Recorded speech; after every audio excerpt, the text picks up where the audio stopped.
351페이지 18장 2절입니다. 18장은 하나님의 섭리 속에서 이 악한 자들을 하나님이 어떻게 사용하시는가, 그러면서도 하나님은 어떻게 악에 또 영향을 받지 않으시는가, 또 하나님은 왜 악한 자들을 사용하시는가, 이러한 신적 정의에 대한 문제, 섭리에 있어서 하나님은 죄의 이러한 역사와 또 죄인들을 어떻게 다스리고 통치하는가에 대한 아주 어려운 섭리론 중에서 악한 자를 사용하는 하나님의 이 특별한 또 통치 방식을 소개합니다. 이 부분을 잘 이해하게 되면 섭리 교리를 훨씬 더 깊이 이해할 수가 있습니다. 섭리 교리에 어려운 두 가지가 있다라고 그랬습니다. 왜 일반 한국 교회에서는 섭리 교리를 안 가르치는가? 왜 장로교회만이 이렇게 섭리 교리를 유독 강조하고 종교개혁에서부터 지금까지 500년 동안 끝까지 이 섭리 교리를 포기하지 않고 지키는가? 이러한 그 차이들을 우리가 구별해 보셔야 됩니다. 섭리 교리가 어려운 것은 바로 인간의 의지에 대한 부분을 어떻게 가르쳐야 될지를 잘 몰라서 그렇습니다. 인간은 의지를 가지고 있는 존재이기 때문에 이 인간의 의지를 하나님이 어떻게 사용하시는지, 하나님이 모든 걸 다 하신다라고 하면서도 인간은 제2원인, 하나님은 제1원인. 그래서 하나님은 인간을 인격자로 대우하신다라는 것. 그래서 하나님이 모든 것을 하나님이 원하시는 대로 다스리시면서도 인간을 기계적으로 다루시는 게 아니라 인격적으로 다루신다라는 것. 그래서 이게 신비롭다라는 것. 그래서 우리는 우리가 원하는, 우리의 의지가 원하는 것을 하는데 그 모든 것이 하나님의 지배 속에서 일어난다라는 것. 수학적 공식으로 이만큼은 하나님이 일하고 이만큼은 우리가 일하고 이런 개념으로 이해할 수 있는 영역이 아닙니다. 하나님이 제1원인으로 모든 역사를 다 지배하시는 거예요. 그렇지만 인간은 짐승처럼 본능으로 또 우주처럼 기계적으로 이렇게 통치되는 게 아니라 인간은 인격을 가지고 있기 때문에 인간의 의지가 잘 움직이도록 또 그렇게 하나님은 사용하신다라는 겁니다. 그래서 인간의 의지를 어떻게 다스리는가? 의지가 있다 보니까 인간은 악한 일을 선택할 수 있는 또 이 여지가 있습니다. 그래서 인간이 악한 일을 행할 때 악한 자들을 또 악한 역사를, 이 악에 대한 이 역사를 하나님이 모르시는가 아시는가? 모르신다라면 무능력의 문제가 발생이 되고, 만약에 하나님이 그 악한 역사가 일어나도록 등 떠밀었다, 시키셨다 이래버리게 되면 하나님이 악한 신이 돼버리는 이러한 또 양극단이 있습니다. 그래서 하나님은 분명히 악한 자의 그 역사를 분명히 아신다라는 것. 그렇지만 그 아시는 방식이 우리 인간처럼 악을 등 떠밀도록 막 악의 주체가 되어서 악을 만드는 그런 방식이 아니라 악을 지배하고 통치하시고 다스리는 방식으로 아신다라는 거예요. 하나님은 얼마든지 전능하신 분이기 때문에 악에 물들지 않으면서도 악한 자의 그 마음과 그들의 행동 전체를 지배하실 수 있다라는 거예요. 그래서 특별히 우리가 악에 대한 그런 하나님의 작정과 섭리는 좀 더 수동적으로, 소극적으로 이렇게 표현한다라는 겁니다. 왜냐하면 자칫 적극적으로 표현하게 되면 하나님이 악한 신처럼 오해될 수 있는 여지가 있기 때문에, 그래서 우리 신앙고백서에서는 허용적 작정이라는 말로 이 부분을 그렇게 교리적 표현으로 담아낸 겁니다. 허용하신다라고 표현하면서, 그러나 그 허용이 뒷짐지고 그냥 지켜만 보는 허용이 아니라 하나님의 신적 계획과 하나님의 신적인 결정, 작정 속에서 일어나는 그러한 허용의 방식으로 일어난다라는 것이. 그래서 인간의 의지가 악을 행하도록 허용하시는, 그러나 하나님의 신적인 계획 속에서 그렇게 역사되어지도록 인간의 인격에 대한 배려와 하나님의 주권적 역사가 절묘하게 결합된 단어가 허용이라는 단어와 작정이라는 단어를 합쳐서 허용적 작정이다. 죄와 관련된 그런 역사 속에서는 허용적 작정으로 그렇게 일하신다라고 이렇게 표현하는 겁니다. 그게 1번에 이제 소개가 된 거고요. 이제 2절로 들어가서 하나님은 인간 안에 어떻게 일을 추진하시는가, 선한 일과 또 악한 그러한 역사 전체 아래에서 하나님은 어떻게 그 악한 자들을 사용하시고 어떻게 그 악한 자들 안에서 일하시는가 같이 읽어봅니다. 여기서 우리는 은밀한 충동에 관하여 말하고자 한다. 솔로몬은 왕의 마음이 하나님의 기쁘심에 따라 임의로 인도된다고 하였는데, 이 말은 확실히 인류 전체에 해당되는 말이다. 잠언 21장 1절 읽어봅시다. 이게 어떤 말인데 왜 이게 섭리교리 안에 또 소개가 되고 있는가?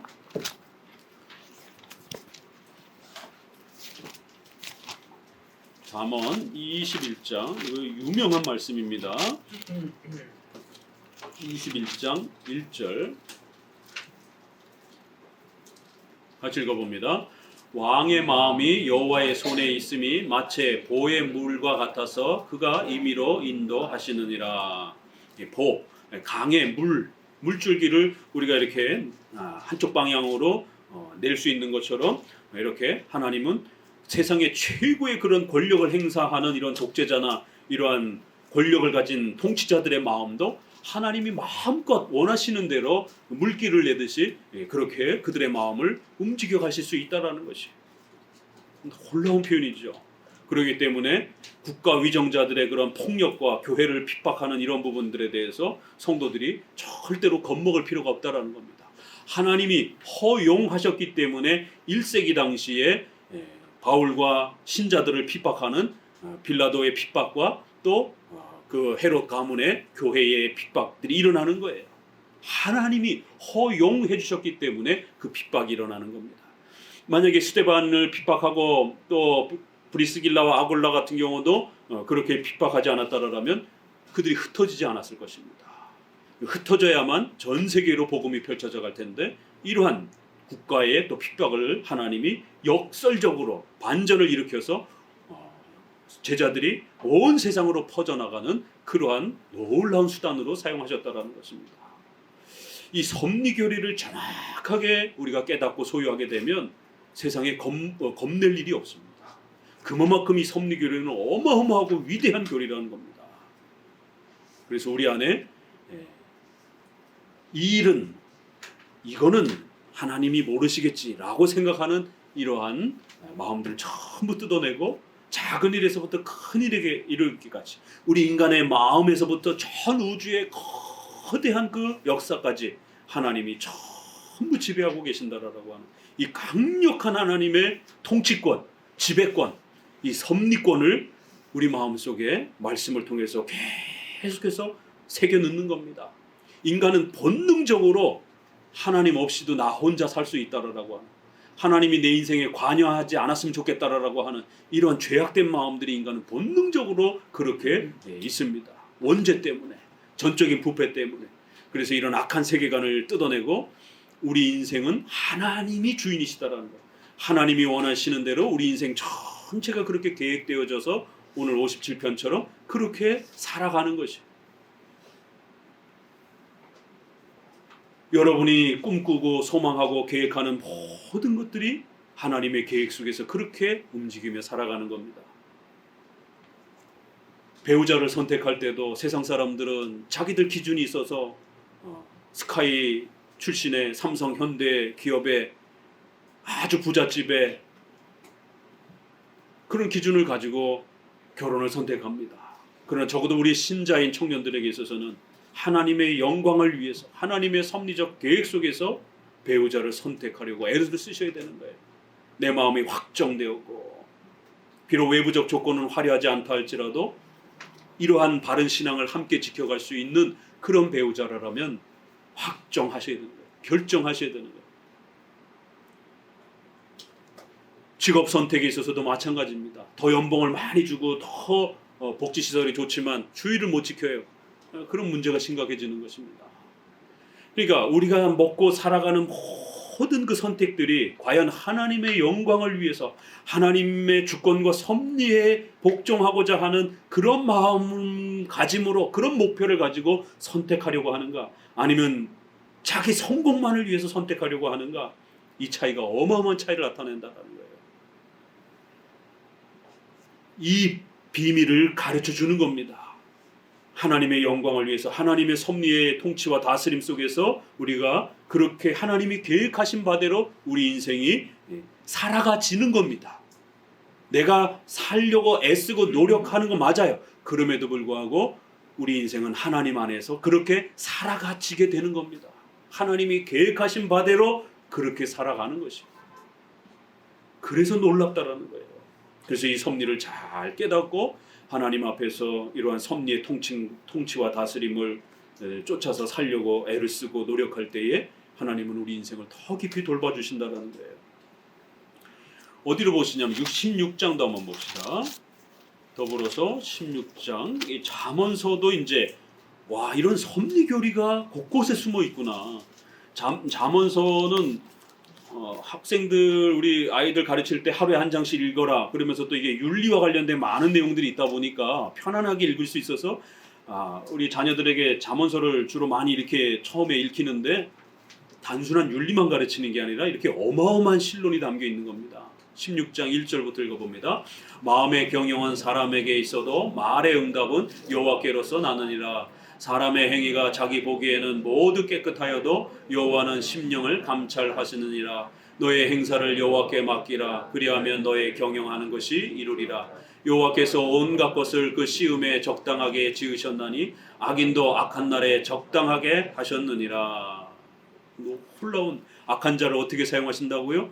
온갖 것을 그 시음에 적당하게 하나님이 원하시는 대로 다 선한 자든 악한 자든 하나님의 주권과 섭리 안에서 다 그렇게 지배되어지고 하나님이 원하시는 만큼 그렇게 존재하고 쓰임받는다는 거예요. 악한 자들도 적당하게 그렇게 적절하게 하나님이 사용하시고 그렇게 통치하신다는 거예요. 그렇기 때문에 우리의 모든 삶의 행사를 여호와께 맡기고 십계명에 맞게 그렇게 살아가려고 애를 써야 된다는 거예요. 그러면 우리의 그 경영하는 모든 것이 여기도 보세요. 얼마나 멋진 말입니까? 너의 경영하는 모든 것이 이루어지리라. 이거 잘못 쓰면 기복주의가 됩니다. 그러나 섭리교리 안에서 바르게 쓰면 이보다도 더 감격스러운 말이 어디 있겠습니까? 우리가 경영하는 계획하는 모든 일들이 이루리라는 거예요. 그러나 내 개인의 욕심을 위해서 쓰면 안 되는 것이고 하나님의 영광을 위해서 그렇게 경영하고 하나님의 영광을 위하여 그렇게 계획하는 모든 일들이 이루어지고 잘 될 것이다라는 거예요. 그래서 배우자를 선택하는 이러한 일들에 있어서도 십계명에 맞춰서 신자인 사람, 정기적으로 주일 성수를 하는 사람, 더욱 이런 우리 개혁주의 신앙을 표방하고 있는 함께 그런 신앙을 추구하려고 하는 사람, 조금 부족해 보여도 우리 지난 신혼부부를 또 보면서 이렇게 성도들은 함께 도전받고 함께 영향을 서로 끼치면서 그렇게 서로 도우면서 그렇게 살아가는 거예요. 신앙 공동체입니다. 하나님 그렇게 서로가 영향을 끼치도록 그렇게 주고받도록 역사하시는 겁니다. 앞서서 또 좋은 결단을 통해서 부부가 된 또 귀한 신혼부부들을 격려하고 또 바라보면서 도움을 또 받으면서 새로운 또 이제 우리 청년들도 결혼의 배우자를 선택하시려고 하실 때 너무 높게 기준을 갖고 선택하려고 하지 마세요. 조금 기준을 낮추시더라도 50% 이상 낮추어서 개혁신앙과 이런 보수신앙을 표방하는 우리 안에 있는 이러한 성도들이라면 용기를 내서 선택하세요. 그러면 목사님이 약속합니다. 장로교 목사님은 반드시 되는 건 약속합니다. 우리 부산 가족들은 장로교 목회자의 약속이 얼마나 무서운 것인지 복을 약속할 때도 그렇고 심판을 약속할 때도 그렇고 둘 다 무서운 겁니다. 이건 반드시 하나님이 이루어 주실 것입니다 라고 하면 분명히 되는 것을 된다라고 말하는 것이고 이건 벌 받습니다라고 하면 반드시 징계받는 그런 부분들을 이야기하는 겁니다. 그렇지 않고 장로교 목회자도 확신할 수 없는 것 또 불가능한 것 이런 부분에 대해서는 절대로 목에 칼이 들어와도 장로교 목사는 말 안 합니다. 나도 모릅니다. 될지 안 될지 나도 모릅니다. 확신 못합니다. 그러나 되는 것에 대해서는 목에 칼이 들어와도 이건 됩니다라고 이거 하면 안 됩니다라고 이게 장로교 목회자들의 특징인 것이에요. 그래서 하나님이 약속해 주신 된다라고 하는 것을 성도들에게 이야기하면서 자꾸 끌어내는 거예요. 믿음으로 가는 길들을 자꾸 가도록 도와주고 그렇게 또 목회자가 먼저 본을 보이면서 따라오십시오라고 그렇게 끌고 가는 거예요. 그러나 또 이렇게 가면 벌 받습니다라고 하는 건 아주 엄히 경고하면서 또 못 가게 말리는 겁니다. 왜요? 그 길로 가면 죽기 때문에. 이게 장로교 목회자가 할 일입니다. 목회자가 권세 앞에 무릎을 꿇고 돈 앞에 무릎을 꿇게 된다라면 하나님을 두려워하는 게 아니라 사람의 부귀영화를 바라보면서 그렇게 아부하게 되는 것입니다. 아부하는 목회자는 자기를 돕는 목회자처럼 보여지지만 결국 성도를 죽이는 목회자가 되는 겁니다. 그래서 이런 부분에서 우리 청년들에게 약속합니다. 일찍 결혼하셔야 돼요. 왜 이 사명이 그렇게 중요하냐면 우리가 결혼 특강에서도 본 것처럼 이게 섭리랑 이렇게 연결이 돼야 됩니다. 지금 한국 사회, 전 세계도 그렇지만 한국 사회는 교회가 풍전등화 앞에 놓여져 있습니다. 자연 소멸 위기 앞에 놓여져 있습니다. 이게 지금 우리에게 주어져 있는 섭리라는 거예요. 이런 형편에서 성도들이 무엇을 해야 될 것인가? 교회를 보존하기 위해서 반드시 청년들은 일찍 결혼하여 둘 낳을 거를 빨리 결혼해서 셋 낳아야 되는 거예요. 셋 낳아야 될 거를 좀 더 빨리 결혼해서 넷 낳아야 됩니다. 그래야 유아 세례자들이 많아지고 교회가 보존되어집니다. 지난 뉴스를 이렇게 보다가 한국이 전 세계에서 출산율 꼴찌라는 거는 뭐 늘 다 알고 있는 이야기고 매년 갱신을 하고 있어요. 그런데 0.8 몇이에요. 근데 그 수치가 얼마나 무서운 것인지를 이렇게 다시 한번 듣다가 한 명 아래로 내려가는 게 전 세계에 없다라는 거예요. 한국이 유일하게 0.8 한 명도 안 낳는다라는 거예요. 전 세계에 이렇게 기본적 그 규모를 갖춘 나라 중에 한 명 이하로 내려간 나라가 없다라는 거예요. 프랑스라든가 이런 서구 유럽이 1점 몇씩으로 내려갔다가 국가에서 이제 정책적으로도 그렇고 이렇게 좋아져서 다시 1.3 뭐 1.5로 올라왔어요. 근데 우리는 한 명대로 내려가다가 0.8명으로 내려가 버렸어요. 그래서 대한민국이 2050년 60년 뒤에 절반으로 인구가 숫자가 줄어든다라고. 그렇게 되면 국민연금부터 시작해서 이런 모든 그런 경제 시스템 자체가 일할 수 있는 인력들이 줄어들기 때문에 경제가 반으로 꼬꾸라진다는 것이에요. 그러니까 미래를 내다보는 이러한 그 학자들은 굉장히 대한민국의 생존에 대해서 위험을 느끼고 이렇게 경고합니다. 근데 우리 목회자들 입장에서는 더 심각한 거죠. 숫자가 줄게 되면 교인이 자연적으로 줄게 되니까. 그런데 여러 가지 이유 때문에, 경제적 이유 때문에, 또 직업의 성공 이유 때문에, 여러 가지 이유 때문에 결혼이 계속 늦어지고 있습니다. 결혼한 부부들도 애를 안 낳습니다. 청년들도 결혼을 안 하려고 합니다. 왜? 여성들의 직업이 더 확장되고 이러다 보니까 혼자 살아갈 수 있는 사회적 시스템이 더 많이 잘 갖춰지고 그러다 보니까 점점 더 결혼을 안 하려고 합니다. 이 섭리를 역행하면서 살아가려고 자꾸 그러는 거예요. 교회 크리스찬들도 결혼 안 한다는 얘기예요. 0.8명이라는 얘기는 크리스찬들도 결혼 안 하고 크리스찬들도 애를 안 낳는다는 얘기예요. 그런 면에서 장로교 목회자는 빨리 결혼하라라고 다그치는 거예요. 아이들을 더 많이 낳으라라고 다그치는 거예요. 이 사회를 역행하는 설교를 하는 겁니다. 그렇게 해야 청년들이 복을 받는다. 30을 넘어가게 되면 30 초중반에는 결혼을 안 합니다. 대부분.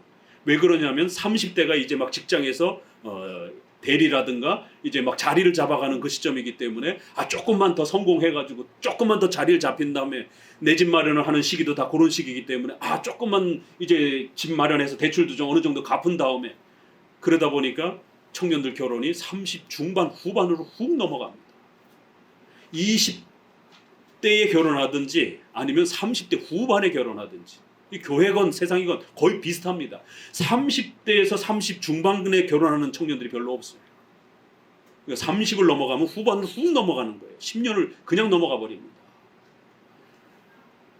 어떤 것보다도 청년들은 결혼에 대한 소망을 소중하게 여기시고 그 섭리의 사명을 받아들이시고 결혼을 우선적 순위로 세우시고 결혼을 하고 나서 직업에 대한 고민을 하세요. 결혼을 하고 나서 재정에 대한 고민을 하세요. 결혼을 하고 나서 자신의 미래에 대한 꿈을 꾸세요. 그럼 하나님이 도와줄 겁니다. 하나님이 모든 걸 책임져 줄 거예요. 목사님 지금 돈도 없어갖고 지금 결혼도 못 하겠는데 뭔 자꾸 결혼을 하시라고 그럽니까? 장로교 목사님이 약속합니다. 결혼을 하여 이 사명으로 들어오면 여러분이 꿈꾸는 그 직업의 성공을 하나님이 분명히 약속해 줄 겁니다. 우리 청년들 명심하셔야 됩니다. 청년들 목사님들 똑바로 쳐다보고 마음에 확정하세요. 이게 섭리의 사명입니다.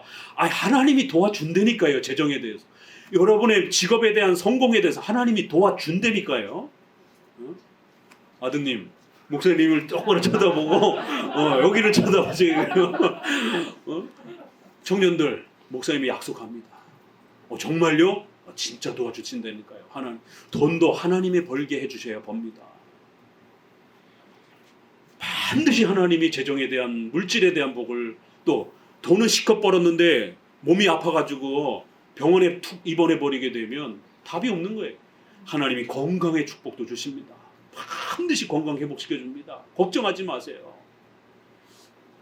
지금 섭리적인 위기가, 엄청난 위기 앞에 돌입해 있는데 청년들은 남일 보듯 해요. 애가 그렇게 많이 없나? 이러면서.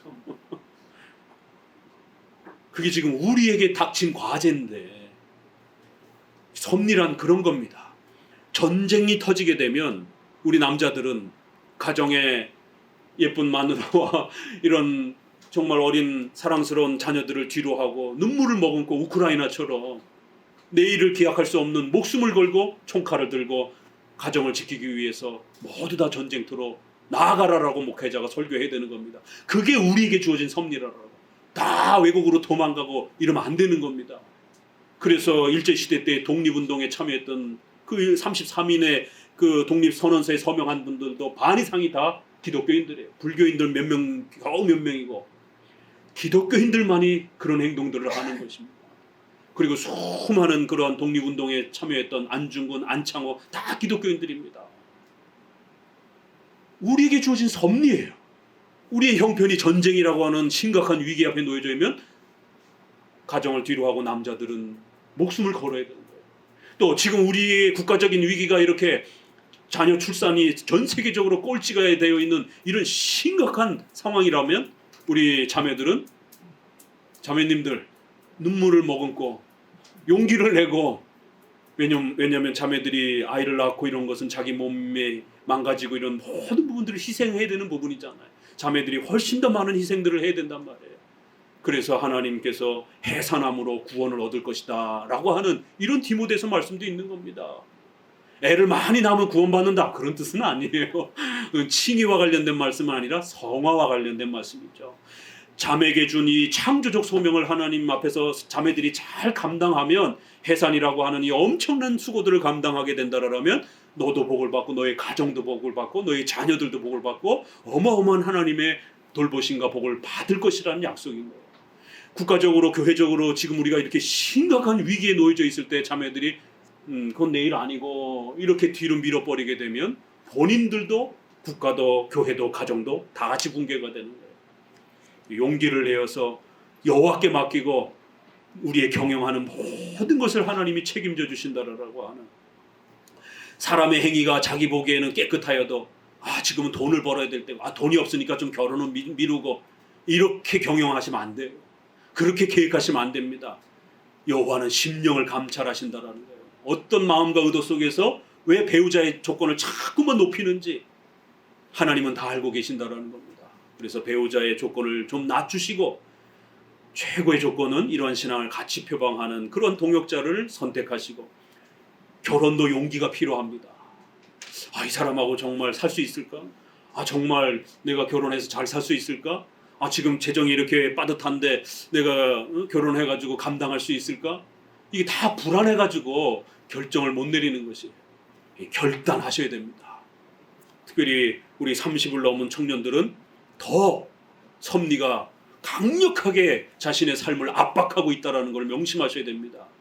하나님께서 부탁하고 계시는 것이, 하나님께서 요청하고 계시는 것이에요. 이 일을 해야 된다라고. 강력한 섭리의 그런 압박으로 느끼지 않는다라면 하나님은 명령하시는 거고 나는 나대로 살아가는 거고, 이렇게 돼버리는 겁니다. 그건 내일 아니고 이렇게 돼버리는 것이에요. 그러면 교회는 누가 지킵니까? 섭리란 그런 것이에요. 그래서 하나님은 인간 안에서 어떻게 일하시는가? 여기서 우리는 은밀한 이런 충동에 관해서, 은밀한 그런 역사와 인간의 마음을 움직이는 이런 거대한 하나님의 역사들을 우리는 기억해야 된다는 거예요. 그래서 왕의 마음을 움직이고 인간의 마음에 경영하는 이런 모든 것 속에서도 하나님은 영향을 끼친다는 겁니다.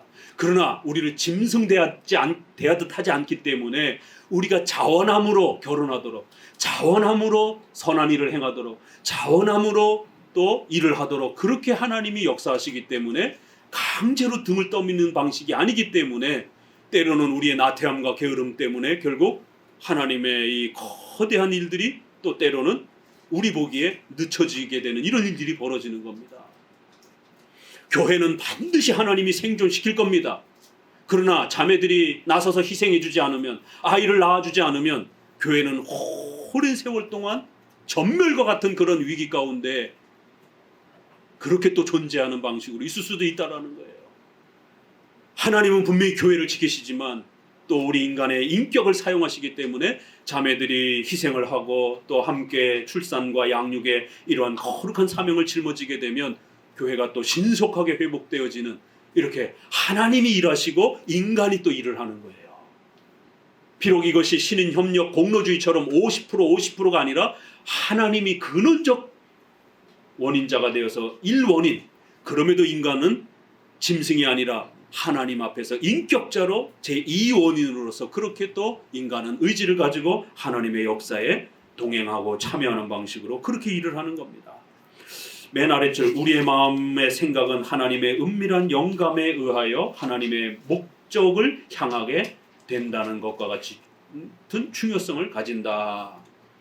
그렇기 때문에 억지로 죄를 지으면서 이렇게 하나님의 섭리 안에 우리가 다스려져 가는 것은, 이것은 잘못된 거예요.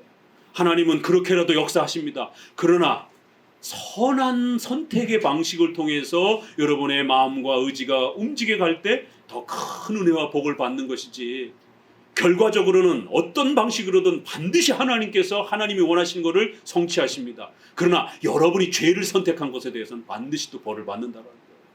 이게 두 가지가 잘 겹쳐 있는 거예요.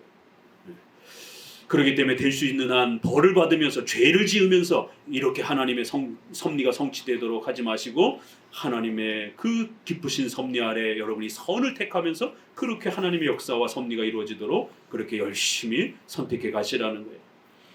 쭉 성경 구절들을 또 따라 붙입니다. 에스겔 7장, 또 욥기서, 사무엘상 26장 보면 여호와께서 그들로 깊이 잠들게 하셨기 때문이었다 이러면서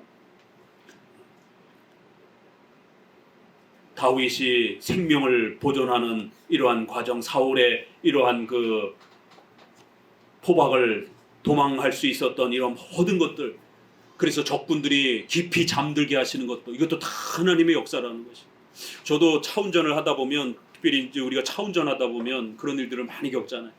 0.001초 차로 싹 지나가고 막 이런 경우들, 등골이 오싹해지고 막 이러는 경우들, 정말 하나님께서 보호해 주시지 않았다라면 그 0.5초 차이로 내가 그 사고의 대상자가 될 수도 있는, 그러니까 그런 인식이 섭리 안에서 늘 우리를 지배한다라면 얼마나 좋겠어요.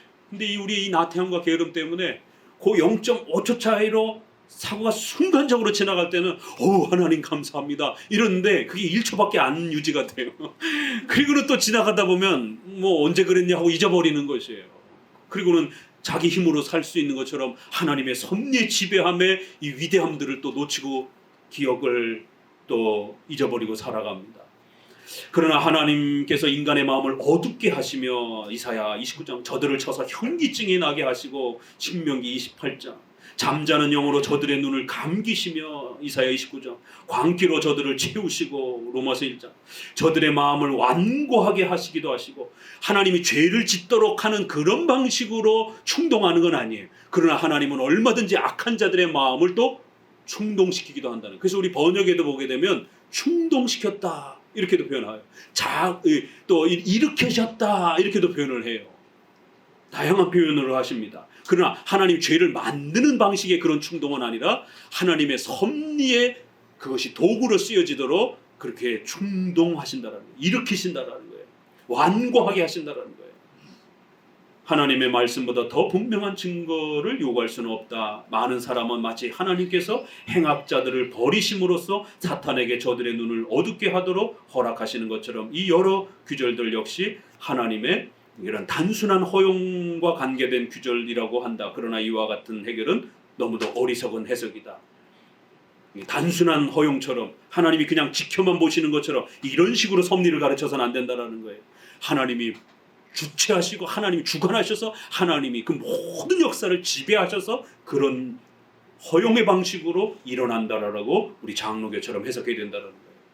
왜냐하면 저들의 눈이 어두워지고 저들의 정신이 나간 것은 하나님의 의로우신 심판에 의하여 되어지는 것으로 성령께서 분명하게 말씀하시기 때문이다. 같이 읽습니다. 로마서 1장 뒤에 하나님께서는 바로의 마음을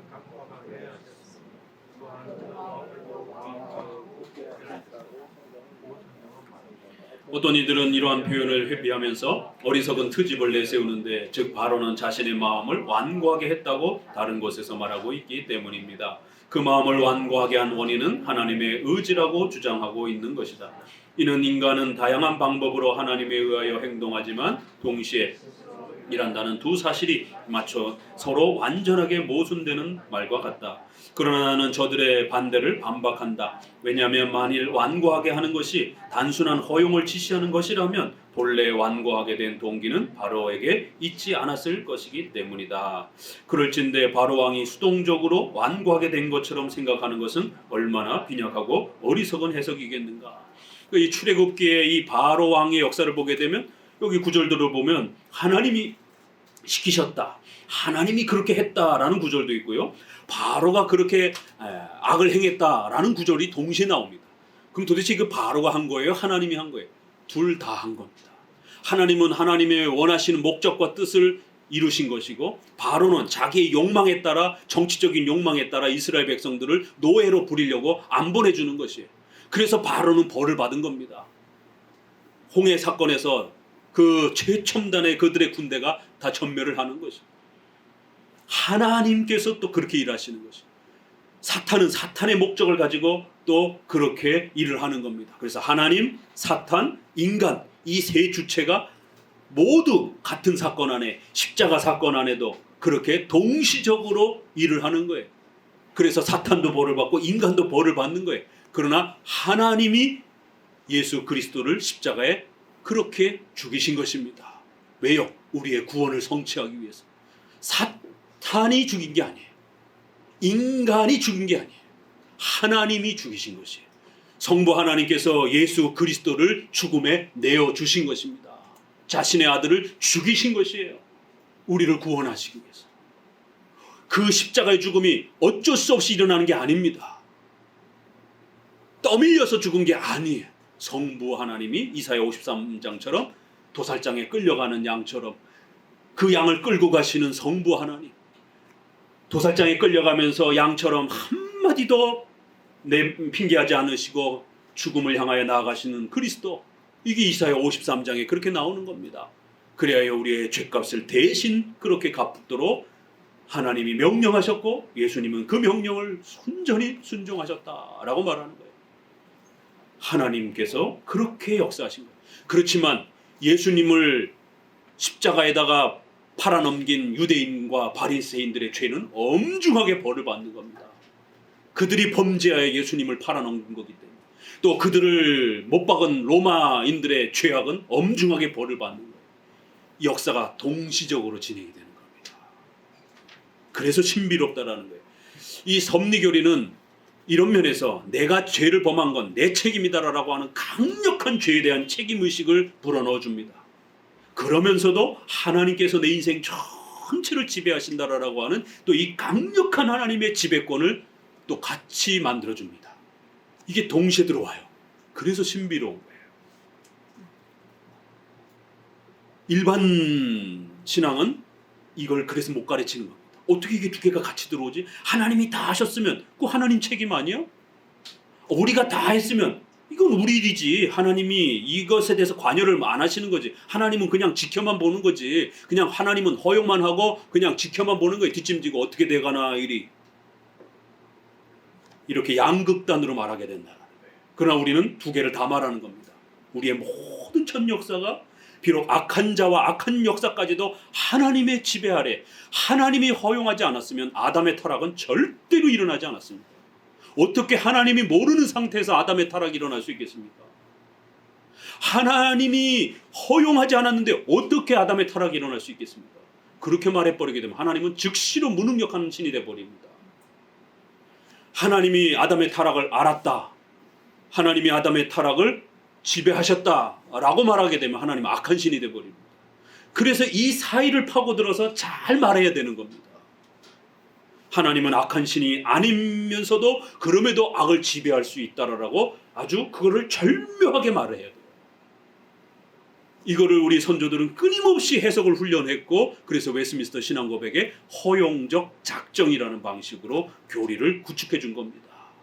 그러면 죄에 대해서 우리의 책임이에요. 그럼에도 불구하고 내가 실수하고 잘못을 했다 할지라도 그 실수까지 하나님은 우리 인생 전체 가운데 지배하시고 통치하셔서 내 인생을 하나님의 통치와 계획 속에 이끌어 가실 것이다라고 하는 강력한 신뢰와 위로와 안전함이 형성이 됩니다. 그래서 섭리교리는 어마어마한 힘을 준다라는 거예요. 그 어마어마한 위로가 나태해지고 게을러지고, 하나님이 다 하시니까 뭐 난 아무것도 안 해도 되네, 나는 뭐 시집 가서 애를 안 낳아도 되네, 하나님이 어차피 다 사람들 만드실 것이니까, 이렇게 생각하지 않는다라는 거예요. 내 책임은 내 책임으로서 아주 강력한 책임감을 불어넣어 준다라는 거예요. 그러면서도 하나님의 어마어마한 지배권을 우리 마음속에 세워준다라는 거예요. 이 두 마음이 다 들어옵니다. 그러면 여러분의 직장, 가정, 결혼 이런 모든 것에 대한 선택, 방향, 계획, 이게 다 달라져요. 그러면 십계명에 맞춰서 여러분의 인생을 살아가려고 애를 쓰게 됩니다. 남들처럼 눈에 보이는 그 돈만 덥석 잡으려고 하지 않아요. 당장 눈에 보이는 건 커 보이지만 그 다음에 어떤 일이 벌어질 건지 미리 다 예측합니다. 왜요? 이 십계명이 안 맞으면 아무리 좋은 조건을 누가 탁 내밀어도요, 절대로 그거 안 잡습니다. 이번에 루나, 이 테나, 이 비트코인과 관련해서 이 얼마나 많은 사람들이 이제 뉴스에서 계속 자살하는 이야기들이 들어올 겁니다. 본인들은 그 투자를 하면 떼부자가 될 것처럼, 아니 상식적으로만 봐도 그게 얼마나 허술하고 얼마나 허점이 많은데도 사람들은 그걸 투자를 하면서 1억, 2억씩 막 투자를 하면서 이게 잘 될 거라. 아니 세상에 그런 위험한 투자를 세상에 억 단위로 투자를 하면서 이거 꼭 될 거야. 어떻게 이렇게 장담할 수 있는지. 그런데도 막 불나방처럼 뛰어드는 거예요. 그러니 전 재산을 잃고 답이 없다 보니 생각하니까 가족들하고 막 집단 자살하고 청년들도 자살을 하는 이런 일들이 벌어집니다. 그러나 섭리를 믿는 성도들은 십계명 아래에서 합법적이고 이성적인 그러한 바른 판단을 통해서 위험을 예측하고 이것이 과도한 투기인 것인지 투자인 것인지 십계명 안에서 잘 구별하고, 당장 눈에 보기에 큰 떡인 것처럼 보여져도 절대로 그 다음에 위험한 십계명에 멀어져 있는 것은 함부로 선택하지 않습니다. 그러나 지금 눈에 보기에 좀 작아 보여도, 우리 안에 있는 청년들이 기준에 좀 미흡해 보여도 이 다음을 생각하는 겁니다. 이들을 통해서 일하실 하나님의 위대함들을 보게 되는 거예요. 그러면 세상 사람들보다, 기준보다 훨씬 더 큰 것이 우리 청년들의 미래의 삶에 그렇게 준비되어 있는 겁니다. 왜요? 그가 잘나서가 아니라 그를 도우실 하나님을 신뢰하는 거기 때문에. 그래서 특별한 선택을 하게 되는 거예요. 세상 사람들처럼 화려한 것만 선택하지 아니하고 오히려 세상 사람들이 보기에는 좀 부족해 보이는데도 이쪽을 선택을 하는 겁니다. 그 선택이 여러분을 살리는 거예요. 그래서 여러분들이 결혼할 때도 또 자영업을 하고 이렇게 할 때도 주일 성수를 목숨처럼 여기십시오. 자영업을 하려고 하는 우리 사장님들은 반드시 신앙의 원칙과 8계명의 경제 원칙을 반드시 지켜야 돼요. 그래서 주일 성수를 목숨처럼 여기면서 장사하세요. 그럼 하나님이 도와줄 겁니다. 6일 동안 장사를 해서 어떻게 성공합니까? 일어날 수 있다라고 얘기합니다. 신명기에 그렇게 마지막 6년에 하나님이 3년치 양식의 곡식이 열매가 맺을 거라는 거예요. 1년을 쉬라는 거예요. 안식년. 일주일에 하루를 안식일을 쉬라는 거예요. 그걸 하나님은 또 훈련시키기 위해서 6년의 마지막 7년째는 아예 1년을 쉬라는 거예요. 1년 동안 어떻게 굶어 죽으면 어떡합니까? 걱정하지 말으라는 거예요. 마지막 6년째에는 3년치 양식이 곡식이 맺어져서 묵은 곡식을 너희들이 먹게 될 것이다. 이런 게 다 믿음입니다. 그래서 1년 내내 쉬면서 가난한 자, 어려운 자들을 돌보고 또 그동안 미진했던 성경 공부와 이런 하나님 앞에 예배드리고 이런 일들에 신앙을 점검하는 일에 온 힘을 쏟으라는 거예요. 그리고는 이제 8년째 또 다시 또 일을 하는 거예요. 그리고 경제 원리에 있어서는 목사님이 요즘에 신방하면서 특별히 자영업 하시는 청년하고도 자영업에 성공하려면 첫 번째, 자기가 선택한 일에 전문가가 되어야 됩니다. 두 번째, 목사님이 이런 권면을 해주는 겁니다. 첫 번째, 신앙 원리와 관련해서는 주일 성수를, 자영업은 이 부분이 아주 중요한 문제이기 때문에 일반 원리와 있어서는 그렇게. 두 번째, 뭘 것 같아요? 자영업을 꿈꾸는 분들 맞춰보세요. 입지. 가게는 반드시 유동성이 있는 입지를 선택해야 됩니다. 입지 잘못 선택하면 아무리 맛을 잘 내는 실력을 갖췄어도 가게 망합니다. 조금 부담돼도 유동성이 많은 역세권을 중심으로 해서 입지 선택을 잘 하셔야 됩니다. 세 번째, 재무관리. 수입 지출과 관련된 손익계산을 정확하게 할 줄 알아야 돼요. 이것이 섭리의 법칙인 거예요. 섭리의 법칙이란 바보가 되는 게 아닙니다. 기도원에 올라가갖고 하나님 이번 주 2배로 장사가 잘 될 줄로 믿습니다 하고 무대뽀로 덤벼드는 게 아니에요.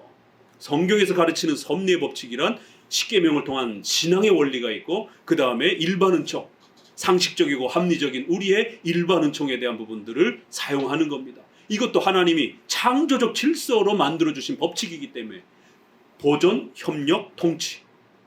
보존, 창조 질서를 하나님이 만들어주셨으니까 거기에 맞춰서 살으라는 거예요. 그러면 상식적이고 합리적이고 문화적인 이런 모든 부분도 하나님이 만들어 놓으신 그런 역사인 겁니다. 인류의 경험치들을 통해서 어떻게 장사해야 되는지들이 백종원 씨와 같은 그런 훌륭한 장사꾼들을 통해서 오랜 세월 동안 장사는 어떻게 해야 성공할 수 있다라고 하는 경험담들이 그렇게 책들을 통해서 쌓여 있는 겁니다. 그런 걸 함부로 무시하고 장사했다가 큰일 나는 거예요. 그런데 기독교인이 되면 다 바보가 됩니다. 믿습니다 하고 기도만 하고 장사를 하는 거예요. 아니요. 십계명의 원리를 따라 신앙의 원칙을 가지고 기도도 하셔야 됩니다. 주일 성수하면서. 그럼에도 불구하고 또 일반 은총을 따라 일반 경제적 상식적인 부분들을 열심히 사용하셔야 되는 거예요. 이게 섭리의 수단들이기 때문에. 그런데 기독교인만 들어오면 이 섭리교리를 안 가르치다 보니까 열심히 예배만 드리면 자영업이 성공하는 줄 알고 예배를 안 드려도 문제가 되지만 예배만 드리면서 장사만 안 됩니다. 이렇게 섭리교리란 하나님의 놀라운 통치의 수단들이 이렇게 악한 자를 사용하시기도 하고 세상의 문화와 또 창조 질서들을 또 수단으로 사용하시기도 하고 이렇게 놀라운 방식으로 일하신다는 거죠. 그래서 이 섭리교리를 정확하게 잘 아는 성도들은 하나님 앞에서 훌륭하게 살아가게 되는 거예요. 자, 353페이지를 봅시다. 자, 이러한 놀라운 하나님의 이 역사가 성경 구절을 보니까 하나님께서는 첫째 줄 내가 그의 마음을 강팍하게 한즉 하나님이 하셨다고 그래요. 주께서 저들의 마음을 강팍하게 하셨기 때문이라고 말합니다. 여호수아 11장. 여호와께서 저희 마음을 변하여 그 백성들을 미워하게 하시며 시편 105편 하나님이 그렇게 하셨다라고 말합니다. 내가 그를 보내어 한 나라를 치게 하며 내가 그에게 명하여 나의 노한 백성을 쳐서 탈취하며 노력하게 하며 이사야 10편 전쟁이 일어나게 하는 것도 하나님의 허락이 있어야 일어난다라는 거예요. 자, 그 밑에 줄부터 읽어봅니다. 마치 저들이 마음에 새겨진 하나님의 명령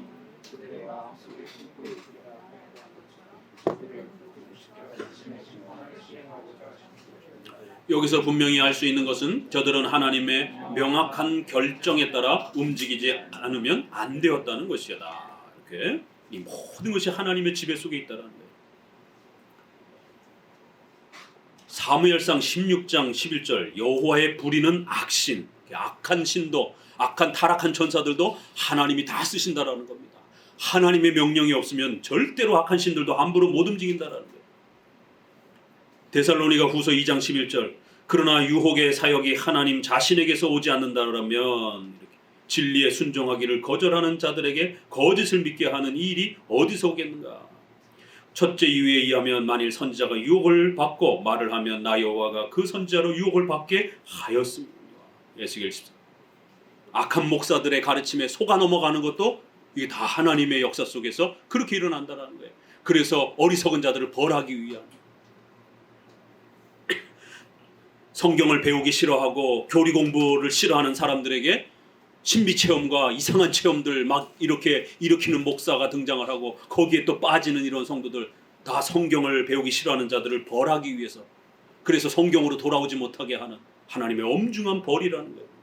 둘째 이유에 의하면 하나님께서 저희를 그 상실한 마음대로 내어버려 두사 가장 무서운 정욕에 사로잡히도록 하신다라고 말씀하셨다. 이는 하나님께서 의로운 복수의 근본적인 창시자고 사탄은 다만 그 복수의 대행자에 지나지 않기 때문이다. 얼마나 강력한 이런 표현들입니까? 354페이지 마지막 문장 읽어봅니다. 맨 위에 같이 읽습니다. 하나님의 의지는 만사의 원인이기 때문에 나는 하나님의 섭리를 인간의 모든 계획과 일에 대한 결정적 원리로 삼으며 하나님의 섭리는 성령의 지배를 받는 선택자에게서 그 힘을 행사할 뿐만 아니라 또한 유기자를 복종케 하기도 한다라고 말한다. 선과 악 전체가 하나님의 지배와 다스림 속에서 그렇게 지배되어진다라는 거예요. 3절 하나님의 의지는 단일하다. 또 그렇다고 해서 우리가 오해하면 안 된다라는 거예요. 하나님께서 선한 역사는 좀 더 적극적으로 우리가 이렇게 하나님의 섭리를 표현하고 죄악과 관련된 것은 좀 더 수동적으로 허용적 작정이라고 이렇게 구별해서 우리가 말을 합니다. 그렇다고 해서 하나님의 의지와 계획이 둘이 있는 것처럼 이렇게 오해하시면 안 돼요. 하나님의 의지와 마음은 하나입니다. 우리 인간의 마음도 하나잖아요. 그렇죠? 우리가 악을 택할 때와 선을 택할 때의 마음이 두 마음이 있는 게 아닙니다.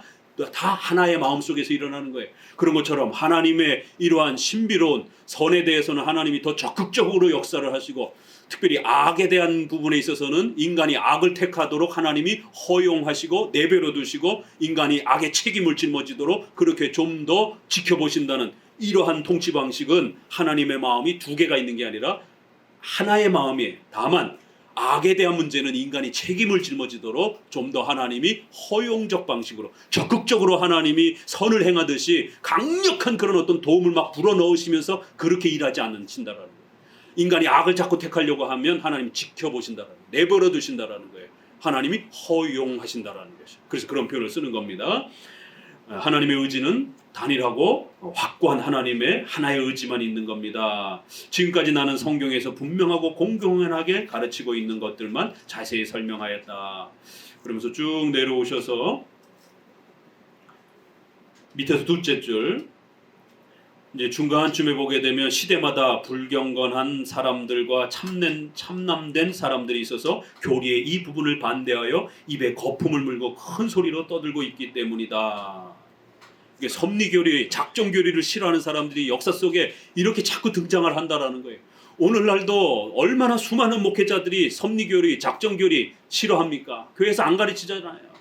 웨슬레는 대놓고 예정론 가르치지 말라고, 전도 안 된다고, 성도들이 게을러진다라고, 똑바로 못하면 지옥에 떨어질 수 있다라고 이렇게 위협을 해야 지옥에 떨어지지 않기 위해서라도 더 열심히 자극을 받아서 일한다라고 이렇게 설교해줘야 된다라는, 구원과 이러한 예정과 이런 것이 확정돼 있다라고 이렇게 말하지 말라라고, 모든 게 미확정돼 있다라고 이렇게 얘기를 해야 인간은 두려움과 공포 속에서 지옥에 떨어지지 않기 위해서 더 열심히 한다라고 이렇게 설교해야 된다라는 거예요. 그러나 우리 장로교는 모든 게 확정돼 있다라고 가르쳐야 인간은 위로와 소망을 갖게 되고 하나님 앞에 더 감사해서 하나님 앞에 더 열심히 하려고 하지, 그렇게 인간을 공포와 두려움 개념으로 하나님을 소개를 하게 되면 인간은 더 나락으로 떨어지게 되고 더 절망하고 더 나태해지게 된다라고 우리 장로교는 그렇게 경고하는 겁니다. 쭉 내려오셔서 밑에 둘째 줄, 왜냐하면 저들의 첫째 반대는 쉽게 처리할 수 있기 때문이며 하나님의 뜻이 아니고서는 아무 일도 일어날 수 없다고 하면 결국 하나님께는 두 개의 상반된 의지가 있게 될 것이라고 저들의 반대 내용이 일어났다. 그것은 율법에서 공적으로 금지하신 것을 그 은밀한 계획에서는 작정하셨기 때문이다. 분명히 십계명에서 살인하지 말라라고 이렇게 돼 있잖아요. 그런데 하나님이 전쟁을 통해서 살인의 그 역사를 섭리 가운데 허락하시는 거죠. 그럼 이거 충돌되는 거 아닌가? 하나님은 이랬다 저랬다 하는 분 아닌가? 하나님이 금지해놓고는 하나님이 그 일을 시켰어? 이걸 어떻게 이해를 해? 그래서 섭리교리를 안 가르치는 거예요, 교회 안에서. 그래서 성도들이 섭리교리를 잘 모르는 겁니다. 이게 어떻게 일어나지? 하나님은 분명히 살인을 금지했는데 구약에 보게 되면 하나님이 막 전쟁을 일으키시고 악한 자들을 막 죽이라라고. 북이스라엘 보세요. 반란이 일어나가지고 아합 왕을 다 처단시켜 버립니다. 그런데 또 반란이 또 일어나서 그 왕을 또 처단시켜요. 하나님의 계획 속에서 일어납니다. 그럼에도 불구하고 그 악한 반란자가 반란을 일으키고 왕을 처단한 다음에 하나님 앞에서 북이스라엘을 잘 통치했더라면 그 왕권을 더 잘 누렸을 것이에요. 그런데 인간의 욕망 때문에 반란이 일어나면서 그 악한 왕을 처단할 때는 반드시 하나님이 도와주신 겁니다. 악한 왕 아합을 처단하기 위해서. 그래서 하나님이 역사하시면서 도와주신 것이에요. 군대를 일으킬 수 있도록. 그런데 정권을 딱 잡고 나니까 욕심이 나는 거예요. 그래서 성도들을, 이스라엘을, 교회를 돌보지 아니하고 폭정을 행하기 시작하는 거예요. 그럼 하나님 입장에서 이놈 봐라, 이것 봐라. 하나님이 기껏 도와주셔가지고 권력을 차지하도록 이렇게 했더니만 하나님이 주신 그 기회를 가지고 교회를 짓밟는 그런 악한 행동들을 하는 거예요. 그럼 하나님 또 벌을 내는 거예요. 그래서 또 부활을 통해서 또 반란의 역사가 일어나는 겁니다. 우리 수요일날 지금 호세아서 보고 있는 것처럼. 그러면 이게 하나님 때문입니까? 악한 자의 악함 때문에 반란이 일어나는 겁니까? 이 동시적으로 일어나는 거예요.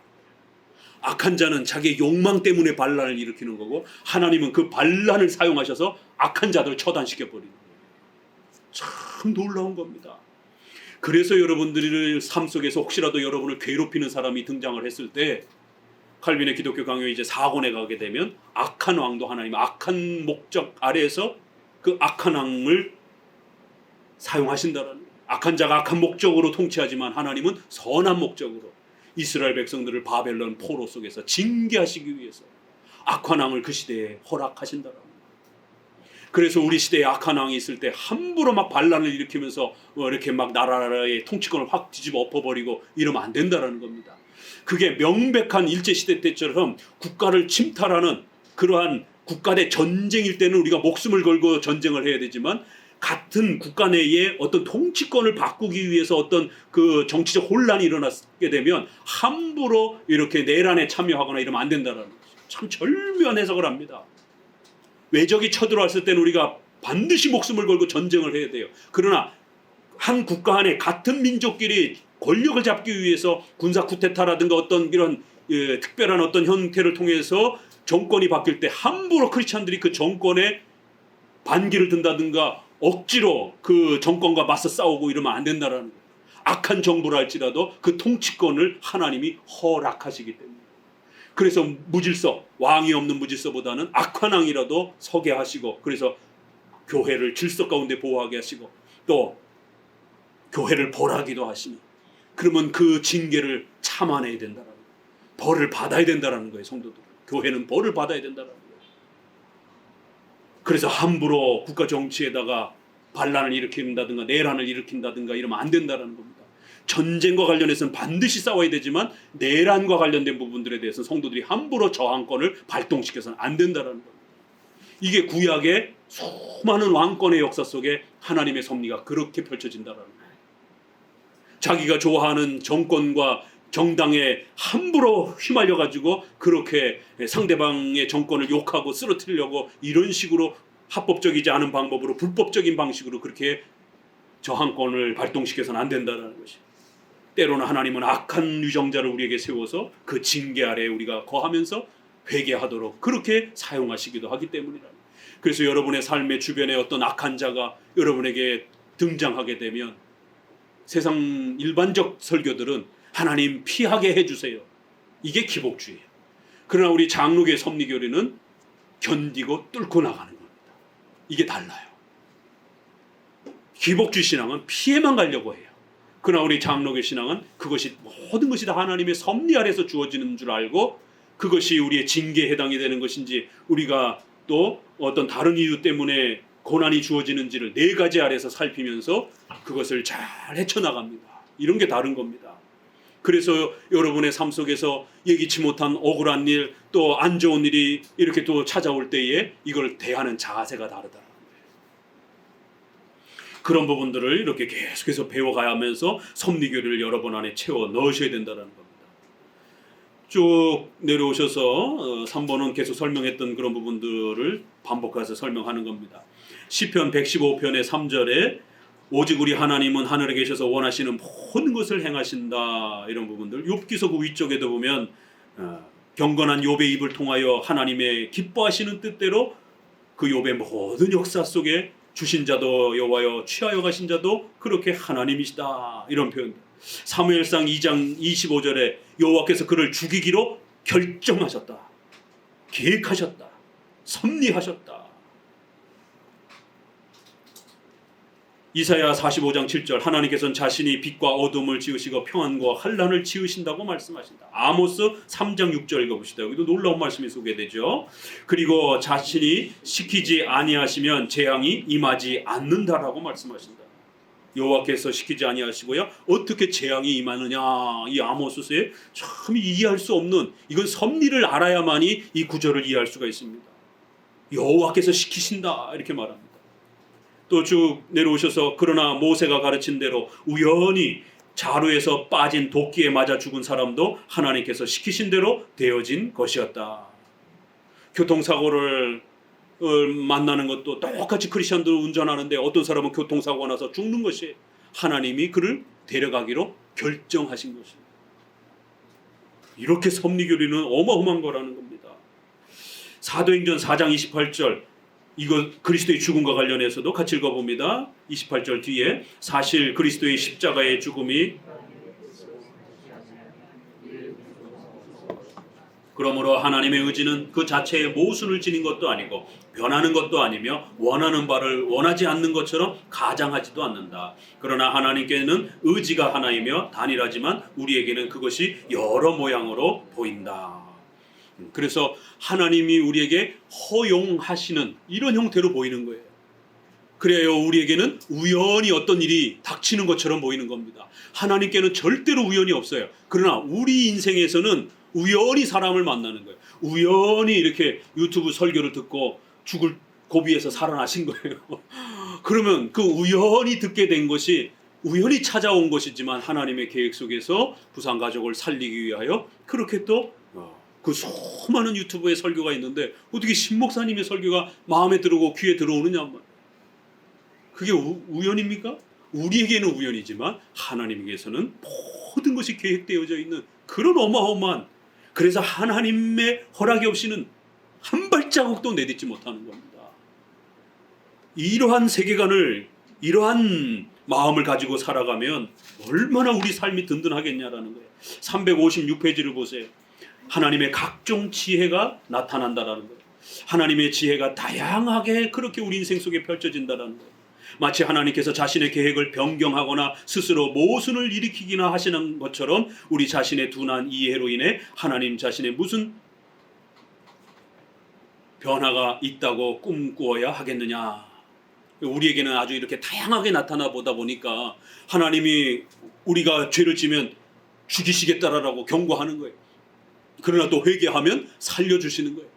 그러니까 하나님은 죽이시기도 하고 또 살리는 것처럼 막 다양하게 우리 인생 속에 하나님의 계획이 막 펼쳐지는 거예요. 그러나 하나님은 전부 다 그것이 계획되어 있는 겁니다. 쭉 내려오셔서 어거스틴의 표현 이렇게 읽어봅시다. 이제 또 고대 어거스틴의 표현을 읽어보면 같이 읽어봅니다. 하나님께서 원하시지 않는 것을 인간은 가끔 선한 의도에서 원한다. 그 예로 선량한 자식은 자기 아버지가 살아 계시기를 원하지만 하나님께서는 이와 반대로 그가 죽기를 원하신다. 그리고 하나님께서 선하신 뜻으로 원하시는 것을 인간은 악한 뜻으로 원할 수도 있다. 예를 들면 악한 자식이 자기 아버지의 죽음을 원하고 하나님께서도 이를 원하시는 경우가 있다. 악한 자식이 부모를 폭행을 해서 부모를 죽게 만들었어요. 하나님은 그 부모를 죽이시기로 결정하신 것입니다. 그러면 악한 아들이 부모를 죽이려고 원하는 겁니다. 하나님도 그 부모를 죽이시기로 원하시는 것이. 그러나 그 원하는 질이 다른 거예요. 하나님은 선한 목적 속에서 그 일을 행하시는 것입니다. 그러나 이 악한 아들은 폐륜의 이러한 죄악 속에서 그 일을 하는 거예요. 참 신비롭게 하나님의 역사는 이렇게 일어난다라는 겁니다. 밑에서 셋째 줄, 각자의 의지가 향하는 목적은 무엇인가 하는 것과의 사이에 중대한 차이가 있는데 여기에 따라 그것이 시인되기도 하고 부인되기도 한다. 왜냐하면 하나님께서는 악한 인간의 악한 의지를 통하여 자신의 의로운 의지를 성취하시기 때문이다. 참 놀라운 것이죠. 이건 인간이 다 이해할 수 없는 범위의 내용들입니다. 신비로운 하나님의 역사가 그렇게 일어난다라는 거예요. 우리 힘대로 우리 마음대로 우리가 원하는 인생을 살 수 있다라고 절대로 그렇게 생각하시면 안 됩니다. 하나님의 주권과 섭리는 어마어마한 겁니다. 셋째 줄 아래, 그러나 하나님의 전능이라는 관점에서 볼 때 저들은 전혀 아무 일도 할 수 없다. 왜냐하면 저들이 하나님의 의지에 반항하고 있는 동안에도 하나님의 의지는 저들에게서 이루어지고 있기 때문이다. 하나님의 행사는 크시다. 모든 일에서 하나님의 의지를 찾았다. 시편 111편. 밑에 줄에 비록 하나님의 의지에 반대되는 것일지라도 하나님께서 원하지 아니하시면 아무 일도 일어나지 않는 것이다. 왜냐하면 그가 허락하지 아니하시면 하나도 그대로 되어지지 않았을 것이기 때문이다. 그렇지만 그는 마지못해 허용하시지 않고 기꺼이 허용하신다. 전능하신 하나님께서 악에서 선을 만드시지 않는 한 선하신 하나님께서는 악의 행위를 허용하지 않으실 것이다. 하나님이 그걸 선한 것으로 바꾸실 수 있기 때문에 얼마든지 하나님은 그러한 죄악된 역사를 허락하신다는 거예요. 마지막 4절, 하나님께서 자신의 목적을 위하여 불경건자의 행위를 사용하실 때에도 하나님은 비난의 대상이 되지 않는 것입니다. 두 번째 줄, 그것은 만일 하나님께서 불경건자의 행동을 사용하실 뿐만 아니라 그들의 계획과 의사까지도 다스린다고 하면 결국 하나님은 모든 범죄의 창시자이며 따라서 인간이 하나님의 작정하신 바를 수행하면 그것은 그들이 하나님의 뜻을 순종하는 것이기 때문에 반대자들이 이제 이런 질문을 자꾸 한다라는 거죠. 그럼 하나님이 범죄자냐? 자꾸 그렇게 하나님이 다 했다 이 말 하지 말라라는 거예요. 우리 장로교처럼 하나님이 모든 걸 다 하신다 이렇게 자꾸 세게 강조하지 말라라는 거예요. 이게 바로 알미니안주의, 인본주의입니다. 그러나 우리 장로교는 하나님이 다 하셨다 이 말을 굉장히 세게 강조하는 거예요. 분명히 거기에는 위험이 있어요. 그렇죠? 인간이 자칫 잘못하면 그러면 내가 죄를 짓는 것도 하나님이 하신 거네? 이렇게 인간이 어리석어서 핑계를 대거나 자기의 죄를 회피하려고 하거나 나태해지려고 하거나 이런 위험이 분명히 있습니다. 그러나 구대기 무서워서 이 위대한 하나님의 섭리교리를 안 가르치게 되면 성도들의 삶이 완전히 나락으로 떨어져 버립니다. 그래서 우리 장로교는 구대기를 각오하고 가르치는 거예요. 계속 교리교육을 하는 겁니다. 그러면 잠시 성도들이 그 위험에 어리석고 아직 교리에 충분함이 없을 때는 약간 실수를 합니다. 그래도 자꾸 설교하고 자꾸 교리교육을 하면 신속히 그 위험에서 벗어나고 이 튼튼한 섭리교리를 강력하게 무장하게 됩니다. 그러면 그 어떤 것도 무서워하지 않는 어마어마한 신앙이 만들어진다는 거예요. 이런 핑계를 무서워하지 말라라는 거예요. 이런 핑계에 빠져서 섭리교리를 회피하면 안 된다는 겁니다. 두 번째, 그들이 정죄를 받는 것은 부당하다라는 것. 어차피 하나님이 다 했는데 왜 인간이 벌을 받느냐라는 거예요. 그러나 그들의 말 속에는 하나님의 의지와 그의 교훈이 잘못 혼동되어 있는데 이 양자의 차이가 얼마나 큰가를 수없이 많은 예정들에 의해서 명백하게 보여지고 있다. 그래서 하나님의 뜻과 또 하나님이 명령하시는 것, 이게 차이가 있어요. 그래서 하나님은 십계명에 분명히 살인하지 말라라고 분명히 하나님의 뜻을 밝혀줬습니다. 의지를 밝혀놨어요. 그러나 하나님이 때로는 전쟁을 명령하시는 겁니다. 이게 조화를 이루는 역사가 나타나는 것이. 넘겨봅시다. 그래서 압살롬의 이런 사건들, 또 시므이의 사건들, 이런 모든 부분들이 바로 이런 신비로운 섭리교리를 가르친다는 거예요.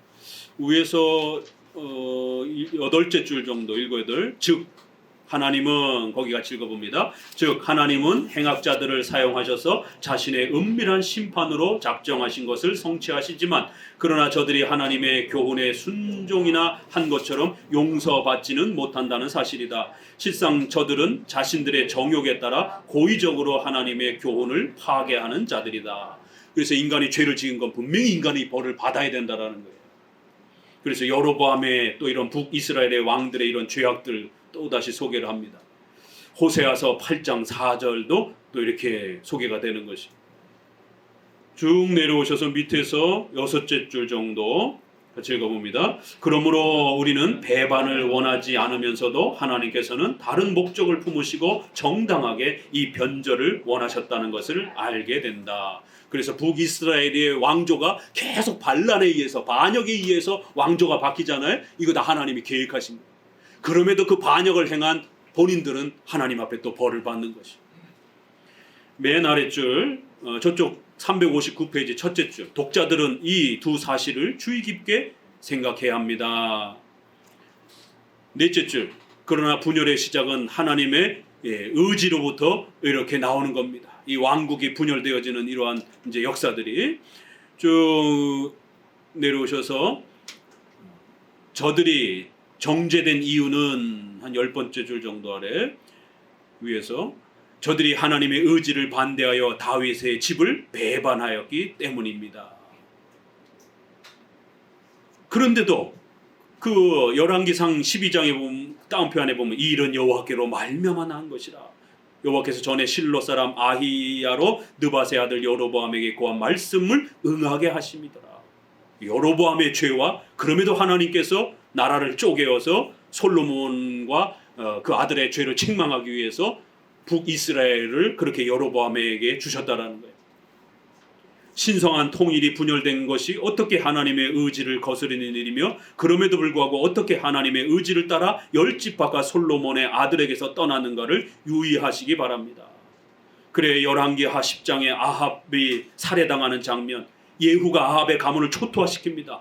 그런데 또 예후도 또 벌을 받습니다.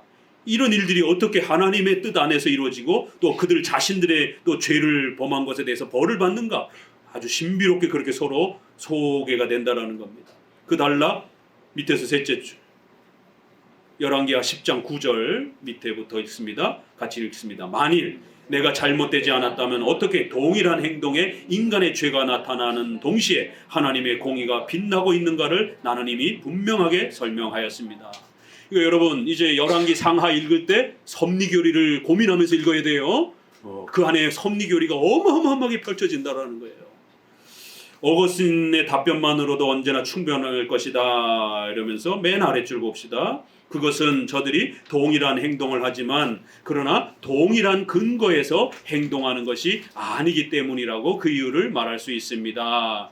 인간이 원하는 욕망과 하나님이 선하신 원하심은 서로 다르다라는 거예요.